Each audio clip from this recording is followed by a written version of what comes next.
আজি আমি এটা নতুন ৰিক্ৰুটমেন্টৰ কথা আলোচনা কৰিম যেটো ৰিক্ৰুটমেন্টত থাকিব প্ৰায় ৭৫,০০০ পোষ্ট অৰ্থাৎ প্ৰায় ৭৫,০০০ পোষ্ট থাকিব এই ৭৫,০০০ পোষ্টত আমাৰ অসমৰ লৰাছলি সকলোৱে এপ্লাই কৰিব পাৰিব ইতিমধ্যে আপোনালোকে শুনা পাইছে হয়তো ভিডিও পাইছে যে ৭৫,০০০ পোষ্ট ওলাব সেই পোষ্টবোৰত আপোনালোকে এপ্লাই কৰিব পাৰিব কিন্তু আজিৰ এইটো ভিডিওত আপোনালোকে সকলো ডিটেইলছ পাই যাব কেনেকৈ এপ্লাই কৰিব লাগিব কেনেকৈ ধৰণৰ পোষ্ট থাকিব এডুকেশনাল কোৱালিফিকেশন কি হ'ব পাৰে সকলো ডিটেইলছ আপোনালোকে এইটো ভিডিওত পাই যাব এই ভিডিওটো আপোনালোকে সম্পূৰ্ণ কৰি চাব যে নহক কিয় যদি আপোনালোকে মোৰ চেনেলটোত নতুনকৈ আহিছে তেনেহলে এতিয়া সাবস্ক্ৰাইব কৰি দিয়ক লগতে বেল আইকনটো বজাই দিয়ক এনেকুৱা ধৰণৰ সুন্দৰ সুন্দৰ চাকৰি ইনফৰমেশন পোৱাৰ বাবে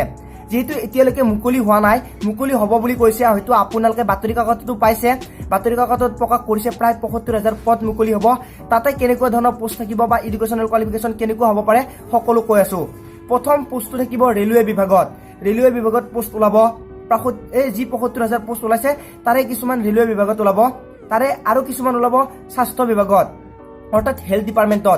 ডিপাৰ্টমেন্টৰ কেনেকুৱা ধৰণৰ পোষ্ট ওলাব মই কৈ আছো 3rd গ্ৰেড 4th গ্ৰেড এনেকুৱা ধৰণৰ পোষ্ট ওলাব তাতে এপ্লাই কৰাৰ বাবে মাত্ৰ 8 পাছ কৰিলে হ'ব বা 10 পাছ কৰিলে হ'ব যদি আপোনালোকে 8 পাছ কৰিছে তেতিয়াও এপ্লাই কৰিব পাৰিব আৰু যদি আপোনালোকে 10 পাছ কৰিছে তেতিয়াও এপ্লাই কৰিব পাৰিব আৰু যেটো ৰেলৱে বিভাগত থাকিব সেইবোৰ গ্ৰুপ ডি হ'ব পাৰে গ্ৰুপ সি হ'ব পাৰে বা গ্ৰুপ ইউ হ'ব পাৰে যে নহক কিয় আৰু তাত এপ্লাই কৰা আপোনালোকে বাকিখিনি গম পাই যেহেতু আগতে এপ্লাই কৰিছে কিছুমানত এইচএছ পাছ কৰা হ'ব লাগিব কিছুমানত এইচএছ এলসি পাছ কৰা হ'ব লাগিব সো আপোনালোকে এপ্লাই কৰিব পাৰিব কোনো ধৰণৰ প্ৰবলেম নাই তাৰে পিছৰ পোষ্টটো হৈছে আপোনালোকৰ খণ্ড বিভাগ বুলি কয় অসমীয়াত যদি কয় খণ্ড বিভাগ তাতে কিছুমান পোষ্ট থাকিব যেনেকৈ অংগনবাদীত কিছুমান পোষ্ট থাকিব তাতে মহিলাই এপ্লাই কৰিব পাৰিব বা ছোৱালী এপ্লাই কৰিব পাৰিব তাতে 8 পাছ কৰা ছোৱালীয়ে এপ্লাই কৰিব পাৰিব কোনো ধৰণৰ প্ৰবলেম নাই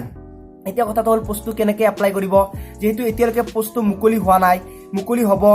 হলে আপোনালোকে এপ্লাই কৰিব পাৰিব অনলাইন যোগে আপোনাৰ হাতত থকা মোবাইল ফোনত বা ল্যাপটপত আপোনালোকে অনলাইন কৰিব পাৰিব আৰু অনলাইন সাবমিট কৰাৰ পিছত যেতিয়া আপোনালোকৰ এডমিট কাৰ্ড হ'ব বা এডমিট কাৰ্ড আহিব তেতিয়া আপোনালোকে অনলাইন যোগে এক্সাম দিব লাগিব বা কিছুমান পোষ্টৰ অফলাইনো এক্সাম হ'ব পাৰে এইখিনি হল এক্সাম আৰু আপোনালোকে অনলাইন কৰা ডিটেইলছ এতিয়া কথাটো হল কেতিয়া পোষ্ট ওলাব